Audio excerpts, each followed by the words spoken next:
All right. Good afternoon, everybody. This is it. Game 3 will commence in less than 5 hours. Phillies, Mets, Nola, Manaea. Cannot wait for what's going to happen at Citi Field coming up at 5:08 this afternoon. This is Red October, powered by Ace Hardware Home Services. Visit Ace Hardware Home Services online, acehardwarehomeservices.com, to get started on your next project. Ace is the helpful place, and they got people to help you out. Install, do whatever you need. All right, we are a lot of high tension. The whole thing. Cannot wait for Game 3, pivotal Game 3, as you know, in a 5-game series. Let's go to our analysts who just got done running the mountain. That's right, our man, the great David Segui. Segui out in Arizona, tackling mountains. My God. I know you, though. You'd wish you were at Citi Field tonight taking hacks. Oh, man. I lived for trying to get to the postseason. I played, 14 years. I never got to play a game of postseason play, and then I was chomping at the bit to get my foot forward, get a taste of that postseason. Some of them never got to that. That'd been fun. So I'll ask you. Let's start this. Leading up to this. We know you're the Phillies, right? You're in a hotel in New York, in Manhattan, and you got all day today thinking about first pitch. What's going through their minds? Probably first thing they think of is how they spent $115 on 2 eggs and 2 slices of bacon toast. But they're just getting you get. Do you remember that? It's even more expensive. Like when we were there, it was like $30. You're right. Now it's like $140. Yeah, right. You're walking down the halls waiting for somebody to toss their leftovers out in the hallway so you can eat. No, it's you're getting prepared. You're getting your mind right. I used to go early to the ballpark and just get in the cage and hit off the tee. And I know these guys now, like a lot of these guys show up a little later. They don't like to do too much too early. A lot of meetings. They're more about meetings and getting their mind right. I was about feel. I wanted to feel my swing and feel it was locked in. And then I walked in with confidence. Game time that it's me against him, and I'm ready to go. So, each individual guy is going to be different in how they prepare. They've done it through 162, so by this time of the year they know what works for them, and they've gotten their patterns, they got their routines. When you look for the Mets perspective, they haven't been home in 17 days, so this is their first home game in a long time. They've had that incredible run. They scored 20 runs in the 8th and 9th inning over the last week.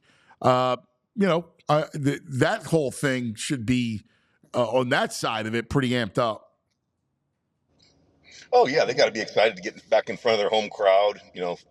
Have that energy around them. It's gonna be rocking. It's gonna be kind of like a college football game atmosphere, and that's what I mean. Those are the kind of games you like to participate in. You like to watch. Are you gonna be at the game? Are you going or? No, I'll be in Philly because I have to do Philly. Okay. I have to do Philadelphia stuff. So I'll only go to the ones at the back. I'll travel later, hopefully to the NLCS against the Padres. Yeah, that'd be a good series actually if it plays out. So we'll all got to just hope for Nola to be on his game, and I'd like to see him pitch to early contact. as opposed to swing and miss. Get deep in the game, get some 2 and 3 pitch outs, get deep in the game, so you're not having to use so many arms. You watched that with the Indians yesterday. You start using 4 and 5 and 6 pitchers, man. You got to rely on all those guys coming out of the bullpen and having their good stuff that day. You saw Clase, who never gets hit. Never. He got hit really hard. You got who'd have guessed? Out of the guys they all ran out of the bullpen, that's the guy that's gonna get hit. What a game! That was amazing. We'll get to that in a moment. Yeah. So you think Nola? I'm with you. Nola's a guy who's had success in the postseason. He's a guy that's had success at Citi Field. It's one of the reasons why Topper wanted him to start in Game 3. And he's got that demeanor, right? Like he's got this more unflappable, kind of quiet, cool kind of demeanor where he doesn't get emotional. Yeah, he stays super calm on the mound. It's hard to tell if he's doing well or dominating, which is good. Especially when you're pitching in front of a hostile crowd, he can maintain his cool, his composure, and then execute his pitches and repeat. So, he's got the ability to get ground ball after ground ball and get through quick innings because the Mets are aggressive. They're going up there swinging the bat. So, if you can he can play off their aggressiveness and get them to go a little bit out of the zone, get them off balance a little bit on their front foot or on the backside. He can go deep into the game quickly and take a little bit of give the bullpen a little bit of a breather where maybe going to 2 guys instead of 4 or 5. You don't have to match up so much. And he's a guy. I'm curious. He hasn't pitched in a while, right? Because they had the bye, and so this will be his first start. And I know he threw on the side, but it's a little different. How does that affect a guy? Do you have to ward against overthrowing early? Yeah, I would think just the adrenaline factor alone, and then him not been on in a game type situation in a minute. You look at the first 2 innings. Is his ball going to be flat? Is it going to be up? Is he going to be thrown through his movement? He's going to overthrow through the movement, or is he going to let the action, his arm action, and play to his favor? He's been doing it long enough. I'm pretty confident that he's going to be able to compose himself. He'll work out all that in the bullpen to where he gets out on the mound, facing that first hitter, that he's going to be ready to roll. From the flip side, we talked a little bit about Manaea and how he changed his slot and he dropped it a bit, which makes it he gained velocity. He gained movement on his 2-seamer. The Phillies saw him 2 years ago when he was with the Padres, and they raked him, right? And he changed his delivery July 30th of this year, which is odd, right, for a pitcher to change that way in mid-season. Yeah, that is a dramatic adjustment. Usually, it's tiny adjustments. Generally, like maybe in a grip or even just approached, but to go to a completely different arm slot, it's pretty amazing that he's been able to make that adjustment and do it so smoothly. I guess you get tired of backing up third base. You'll make some adjustments. It's no different than a hitter. When you're hitting a $150, it's a lot easier to take some advice and make some adjustments as opposed when you're hitting well. So, but kudos to him for having not having an ego get in the way and saying, okay, I'm going to do something different and see how it works, and it's worked out well for him. So how do you approach a guy like that changed? Like you saw him. Like again, the Phillies raked him. Now they've seen him, right? They saw him a couple weeks ago, so you had a little bit of an idea. Not all the guys played in that game, but right. What's your approach? Do you only go back and watch tape of since July 30th? Yeah, I would, because he's going to be it's a completely different person you're facing now because of he has completely different stuff, so he's going to pitch off of his new stuff. A guy like that, I'm as a right-handed hitter off of the lefty, I'm trying to cut off half of the plate. He's going to have to establish the inside corner, a baseball onto the plate on the inside corner, for me to even think to respect the inside part of the plate. I'm looking middle to middle away because of that 2-seam action, and I'm going to trust myself on the inside half. But he's going to have to establish strikes on the inside corner before I ever even remotely even let the rushing and speeding up inside get in my head as a hitter. I'm going to stay through the middle, right center as a right-handed hitter. Take away that two-seamer, and if he makes a mistake with a breaking ball and hangs it, you'll instinctively hit that ball hard on the pull side. But definitely want to give away your pull side. But you can't be focused on leaking open earlier. He'll take advantage of you. Get a lot of weak ground balls at that point. And that kind of plays into the Phillies are a team that Castellanos, Bohm, I mean, they're good at going the other way, right? They're good at that middle to middle away approach. Yeah, those are the two guys that I think should have success against him. They should have good at bats. Put it that way. I mean, you can't control what happens after you hit the ball, but those guys with their approaches should handle him decently. Hit him hard. I think they're going to make good contact, get good 3 or 4 at bats. You make a mistake. His two seamer is going to run into a Schwarber, but if you miss a baseball onto the plate, that two seamer doesn't run in, and you leave it over. He's going to hit that ball really, really hard. And the same with Bryce. Bryce will probably get a ton of sliders away. Fastballs hard off the plate in to go sliders away. These guys are going to, you got a good hitting coach over there. So you're going to, Kevin's going to, I'm sure, sit down with each individual hitter and formulate a good approach per their swing and per their stuff that Manaea features. Because you're going to eliminate pitches. Some days the guy, he can warm up with 4 pitches, but if he's only throwing 1 or 2 for a strike, that's all he's got. So you got to. It's always about eliminating parts of the plate and eliminating pitches. It's interesting because you said against lefties, yeah, and obviously if he catches any part of the plate, I mean, both Schwarber and Bryce will make you pay. But what do you got to guard against? Because I mean, I can't imagine him even going near the middle part of even the inside piece. I mean, I think he's going to go away to Bryce all day long. It's an interesting stat. Bryce has seen, of all the pitches, 73% of Bryce's pitches have been out of the zone. Yeah, they're going to make him. They know he's aggressive. They know he wants to hit. So they're going to rely on him going out of the zone to chase pitches because he wants to hit. He's shown pretty good discipline in being willing to take a walk here and there as opposed to expanding his zone so much that he gets himself out. And that's what they're relying on. Let's see if his aggressiveness, if he's willing to go out of the zone and get himself out. It's about passing the baton right now and relying on the next guy to make a pay for putting him on base. But you as a hitter, you want to hit. I mean, you want to hit. Especially Bryce. I mean, we talk about how clutch it's amazing. And if you're the Mets, and it's funny, I was talking to Tom Verducci today. He equated Bryce to Lawrence Taylor. Like, you got to know when Bryce is up because you got to figure out the matchups because he's the last guy that you can let beat you. You always got to know where he's at because he's that clutch. When it comes to October, man, we've seen it, man. He'll make you pay. Yeah, he has that mentality that the situation's never gonna get too big for him. He wants to be up there in that situation. He loves that being in that position. So as a manager managing against him, you always have to know where hurry at. When's he coming up? You're looking at two innings down the line and then setting up your bullpen accordingly, trying to get a matchup. How does that matchup work out? If I bring that lefty in, then who's gonna come in behind him? It puts a lot of pressure on the opposing managers. So that's the whole cat and mouse game that's going on.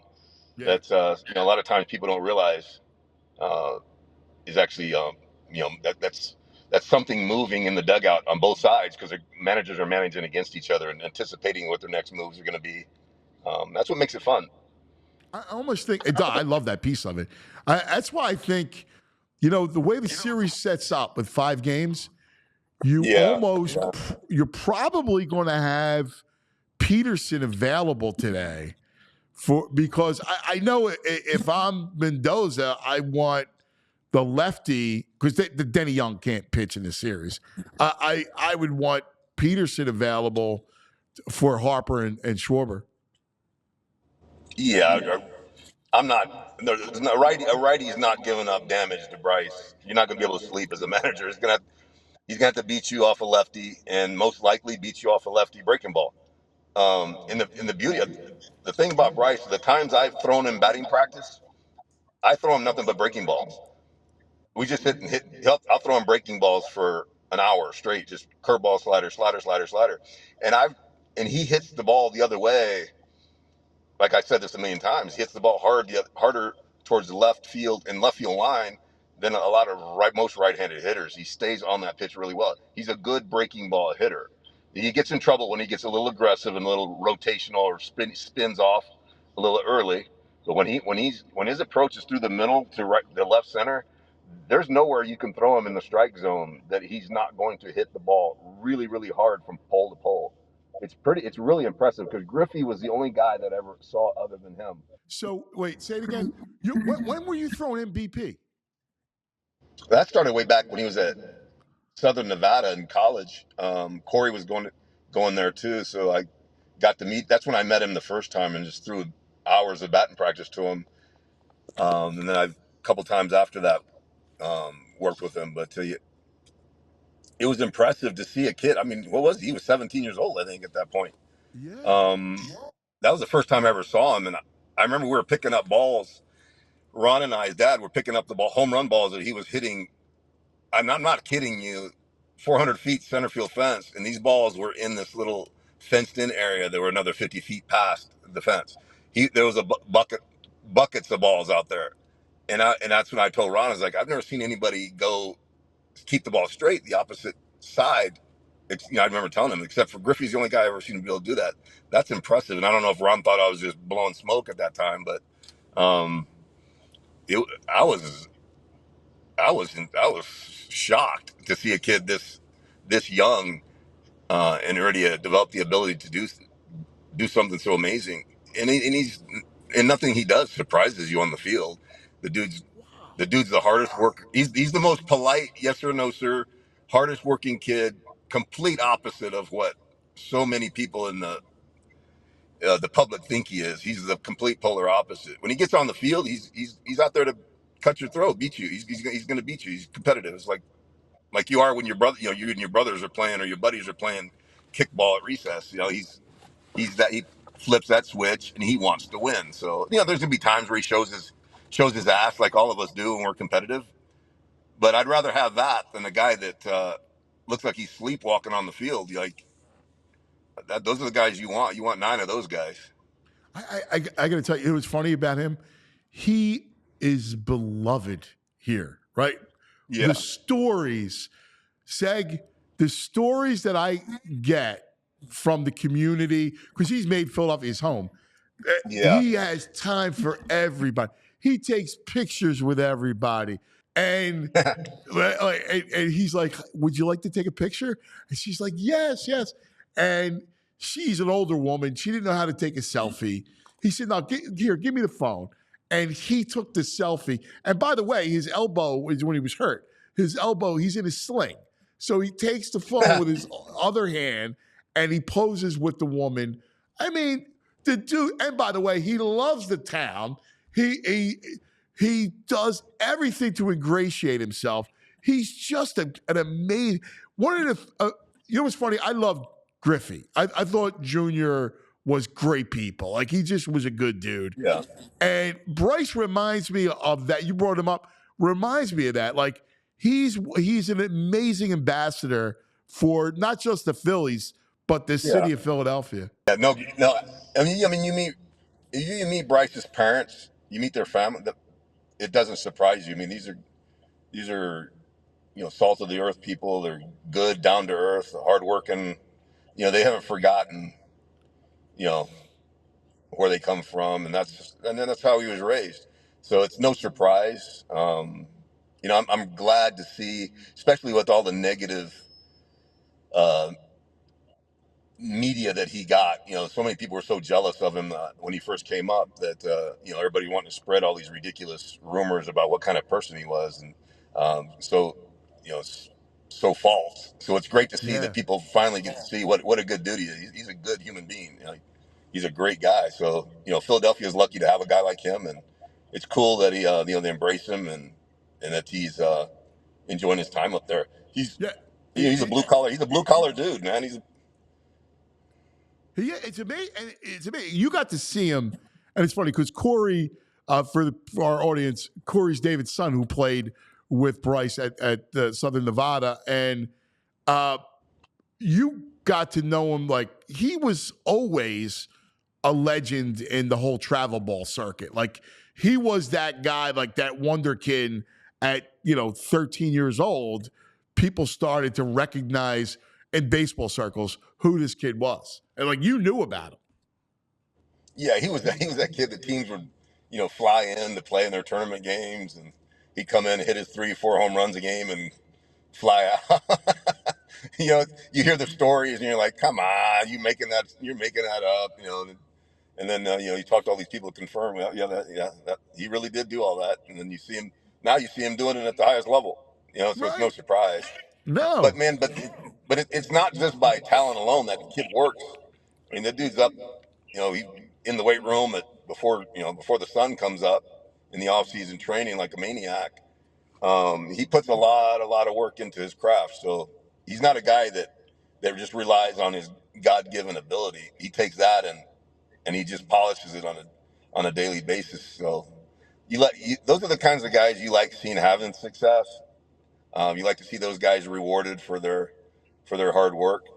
Um, so I'm actually proud of him. Just watching him develop. I haven't talked to him in a long time, but it's you know it's cool to see him doing what he's doing.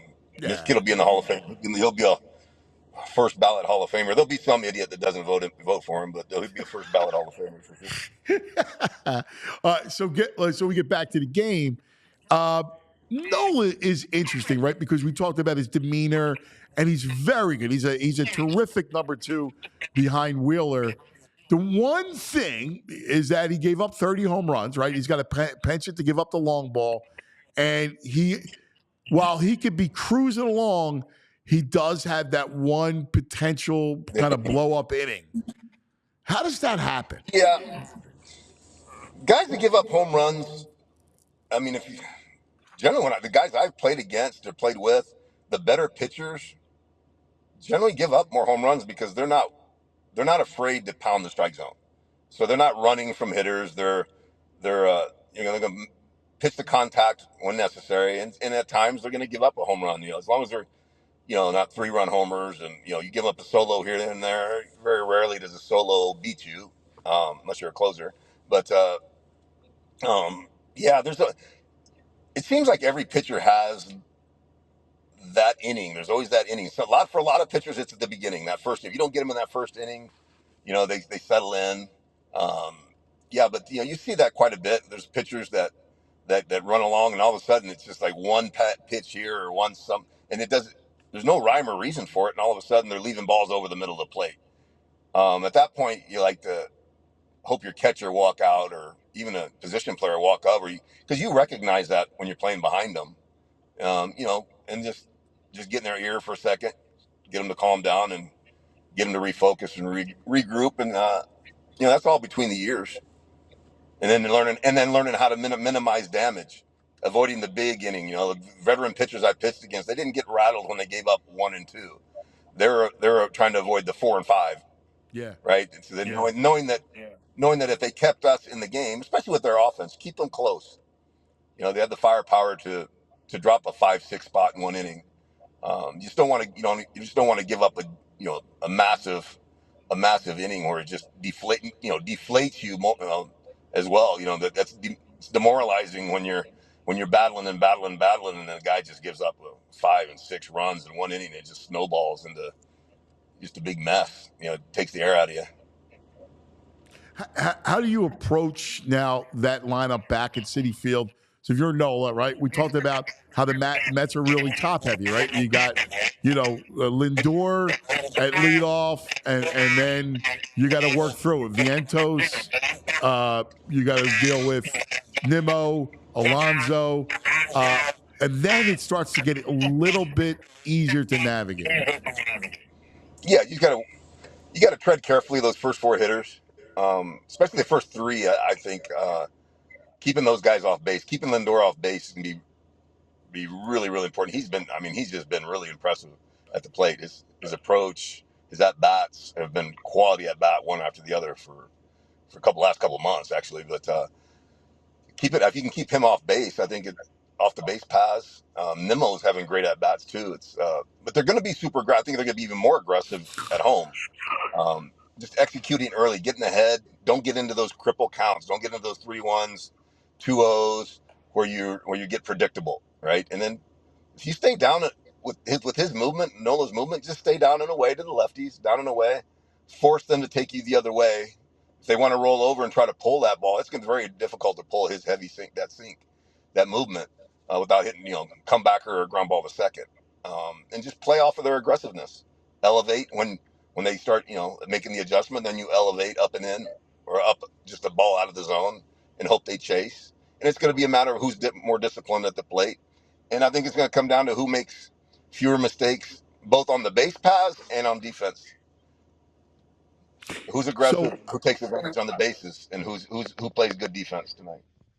well, it's funny. I got to ask you. You are amazing at identifying players that you feel like having good at bats, that you feel like are ready to explode. I go back and I tell everybody about Cody Ross, who no one thought of before Phillies Giants in '09, and you identified him before the series as a guy that you got to watch out for him.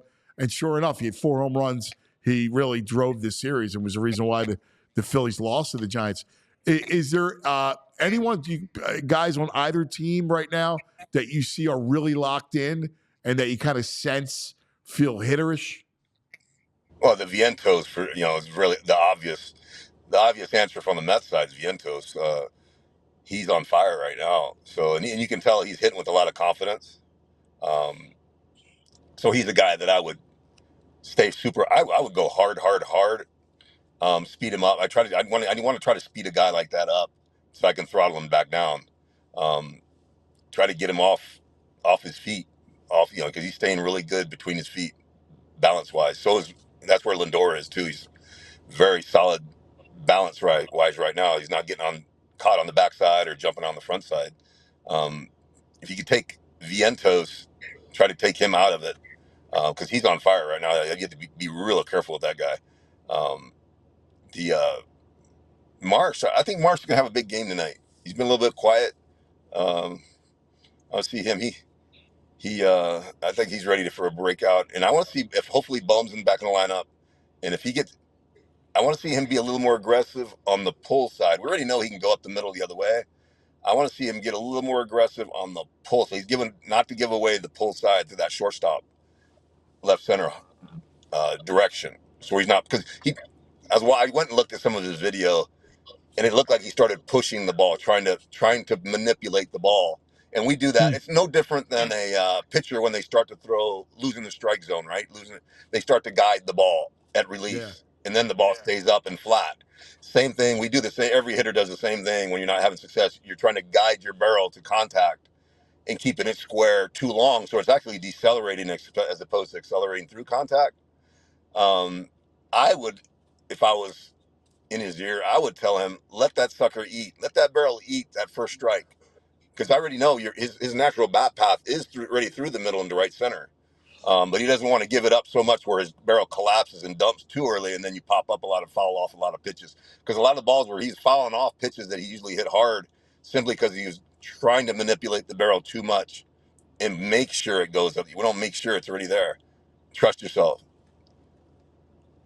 That's a great point about manipulating the barrel because you almost try to guide your way through the contact and it kills you because it does. It deaccelerates, it takes all the juice out of you. Yeah, as soon as your bat head starts to decelerate, it starts to drop and collapse. It'll do that organically if you keep it accelerating through the zone. When you get to extension, and Griffey talks about this all the time, if you think down through, when you get to extension, the barrel organically, your hands invert. It's where the top hand will get a little bit below. That's just because you're at extension, and that's where you get the lift. You want launch angle, just move your contact point up out front, and it'll go up organically. with the same controlled bat head, controlling the bat head through the zone. You want to lower, you just bring the contact point back a click, inch increments, and you can lower the trajectory if you're getting too much lift. Because a lot of the balls I was watching, he got behind in a lot of counts simply by barrel just collapsed pretty much just a little bit early, and he fouls those balls off on the right side, and then the pitcher executes his pitch and gets Right. him out.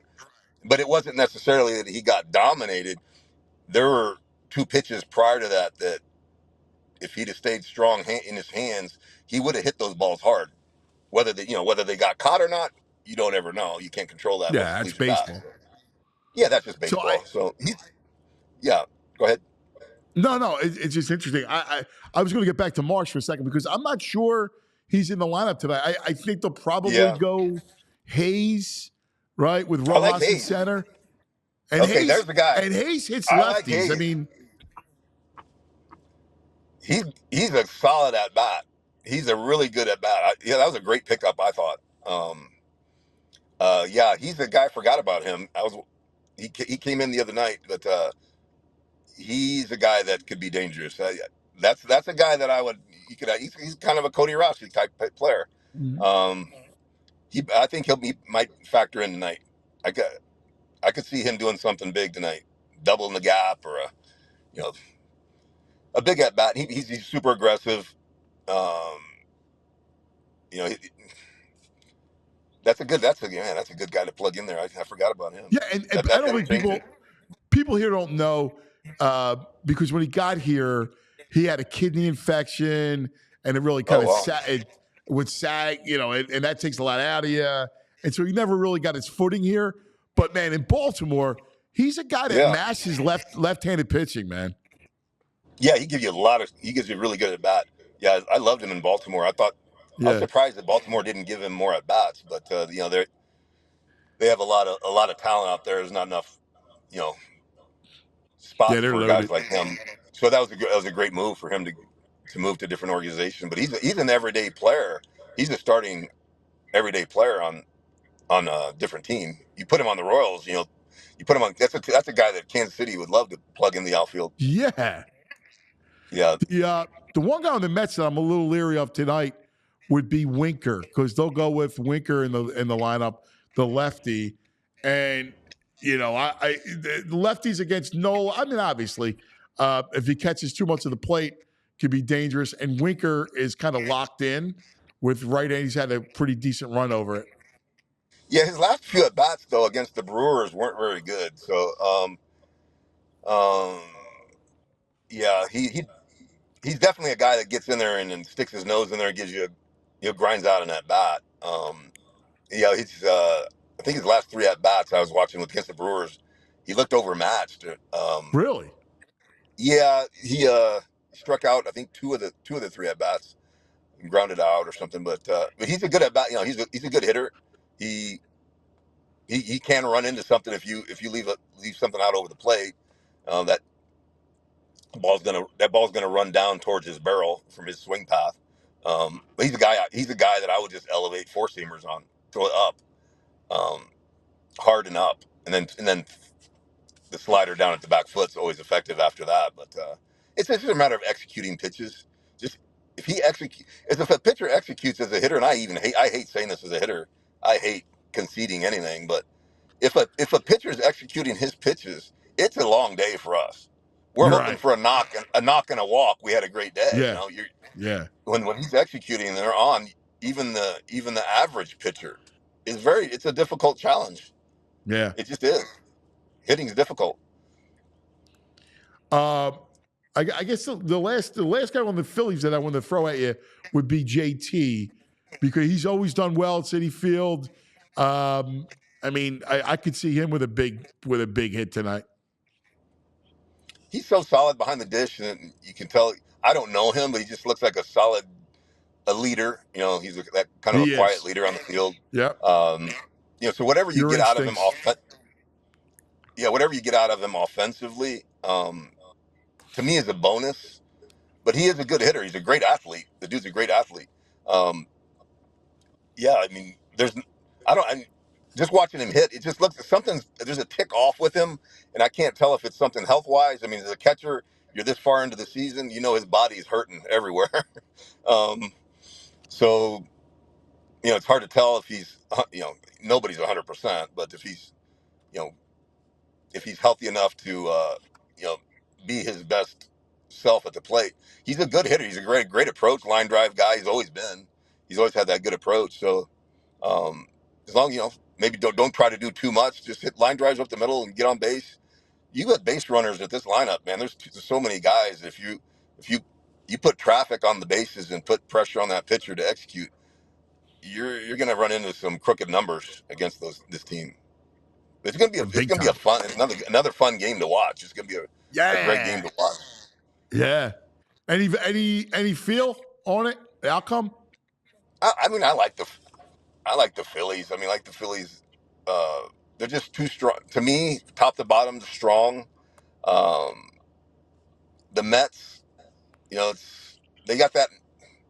They're relying on the momentum, but like I said, if you can navigate those first couple of hitters in the lineup, it it doesn't make your job easy, but there is like a reprieve. There is a bit of a reprieve. You're dealing with a lot of guys that can single you to death at the bottom half of their lineup, right?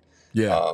You just want to keep guys off base, up on the top, to avoid the first and thirds, and because they will. I mean, they will go first and third. They're going to be aggressive, and that's you tip your cap. Um, to their staff for getting these guys to push the other team. So it's gonna be to me. I think again, it's gonna be who plays better defense. It's gonna be who fewer walks and who catches the ball Yeah. because the Uh pitching's good on both sides. it is. I'm with you. Uh by the way, it's Red October special powered by Ace Hardware Home Services. Visit Ace Hardware Home Services online at Ace Home Hardware Services. Ace Hardware Home Services.com to get started on your next project. Ace is the helpful place. All right, real quick, let's tackle the rest of the playoffs. As we saw, the later game tonight is going to be a blast. Padres go home. That place is wild. It's like Philadelphia West. And Michael King, who I just love, on the dish against the Dodgers, against Walker Buehler. Yeah, King his last start. That's the first Oh, start I've really seen watch him pitch. I've seen a little bit of him. I was like, wow, how does anybody hit this guy? Like, how do you hit him? Like, I don't. You'd be thinking about dropping a bunt down. Like, his stuff is filthy. And it's yeah. gonna be that place is gonna be rocking. It's gonna be a zoo. That's gonna be a fun game. If San Diego can get on them early, it's gonna be an interesting game. I like the Padres. I like the Padres' chances. They Yeah, me put it. too. They put a. Yeah, they put it on them in that last game. Built a lot of confidence. And Bueller's been struggling since he got back. I mean, he's not the same Yeah, guy that he was 2 years ago. It's a shame because of the arm trouble. yeah, that kid was destined to start him. It's unfortunate he had the injury, but yeah, he hasn't looked quite the same. Um, as he did before, obviously. But I mean, he's going to come out and he's going to compete. That's for sure. Yeah. But they got an abundance of arms in that bullpen. The Dodgers do. It just seems like they run one guy after the other. Um, but San Diego right now they believe they can beat them. They really do. Mhm. And all the extracurricular activities were interesting too. With Yeah. I don't know what was going on in left field. I didn't know what started out with Profar. What happened that inning? I just caught at the very end of when the It was umpires came out. yeah, it was wild. People started throwing stuff on the field. He takes away the home run. You remember the great Yeah. catch, and he started jawing with that with the whole crowd. Like you're nasty. Listen, those Dodger fans, they could be people talk about Philadelphia fans. Those Dodger fans are pretty nasty, man. I've had some run-ins with them out. I was doing there was the Phillies Dodgers in '08 and '09, and man, they were wicked, man. They're from Philadelphia, and they wanted to come at you. Oh yeah. I think the last Diamondbacks game I went to was the Dodger game a couple years ago, and Dodgers against the D-backs here, and then as the ninth inning walk-off happened, I was tossing a guy over the railing in a Dodger jersey. He got because he wanted. Hey, he wouldn't sit down, and my little guy threw a peanut, hit him in the back, and the guy started talking trash to my little guy, and told me that he wanted to show me how they do it in L.A. So I had to walk up the top of the aisle and see how they do it in L.A. Apparently, they don't do it very well in L.A. The How funniest part stupid was can you be? I mean, nothing. You're going to walk up to you hey, and, the and funniest the funniest part was Jennifer Bellinger texted me because she was watching, and Cody's mom, and the person that had my back was my daughter. She was right behind me.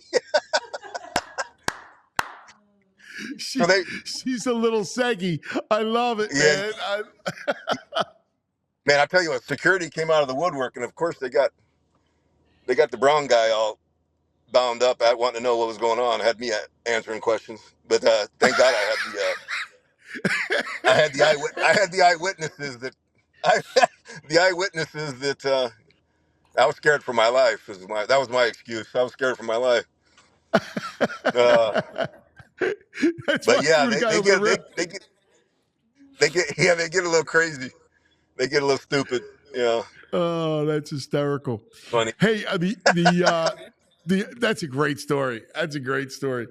American League, man, those Tigers are dangerous, and the Royals, man, it's pretty cool, man. What's going on with both Kansas City and Detroit? Yeah, that was great. That was a fun game. The Scooble's performance was incredible. Yeah, I mean, if I'm imagining he's still pitching, if I was his manager, I mean, I'd run him out right. there till he gives up a run. He's got Yeah, he has to tell me when he's ready to come out because that guy is filthy.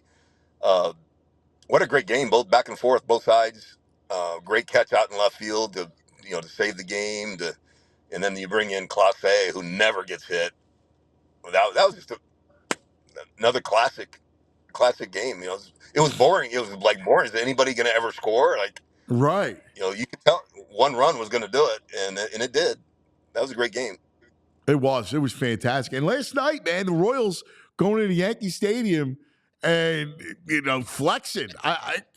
And it's funny because I like Reagan's.